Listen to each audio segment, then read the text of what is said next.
Recently এই ভিডিওটা এই ফেসবুক পেজ থেকে প্রচুর ভাইরাল হয়েছে মানে মোটামুটি আজ পর্যন্ত 70 লাখ লোক এই ভিডিওটা দেখে নিয়েছেন, কিন্তু তাদের মধ্যে অনেকেই নেগেটিভ কমেন্ট করেছেন। তো তারই আজকে ক্লিয়ার করার জন্যই এই ভিডিওটা করছি। প্রথমেই বলে রাখি, এটা হলো হিন্দমোটর স্টেশন, আর এই স্টেশনে কোনো অ্যানাউন্সমেন্ট ছাড়াই হুটহাট করে ট্রেন চলে আসে। কিন্তু এনাদের ট্রেন একদম অ্যানাউন্সমেন্ট হয়েছিল, অ্যানাউন্সমেন্ট হওয়া সত্ত্বেও এনারা উল্টো দিক থেকে ট্রেনে উঠছে।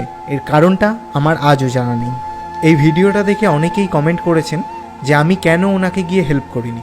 আসলে ব্যাপারটা হলো, আমি ছিলাম অপোজিট প্ল্যাটফর্মে, আর যেই স্টেশনে কোনো অ্যানাউন্সমেন্ট ছাড়া হুটহাট করে ট্রেন চলে আসে আর আমি যদি যাই আর সেখানেও যদি ট্রেন চলে আসে, সেখানে এক নম্বর হলো আমি বিপদে পড়বো, আর তারও সাথে ওই ট্রেনটা অলরেডি ছেড়ে গেছে আর ওনার পাশে একজন কোনোভাবেই ওনাকে হেল্প করেনি। আর হোয়াইট শার্ট পরা দাদা যদি হেল্প করতেন তো এত কোনো প্রবলেমই হতো না।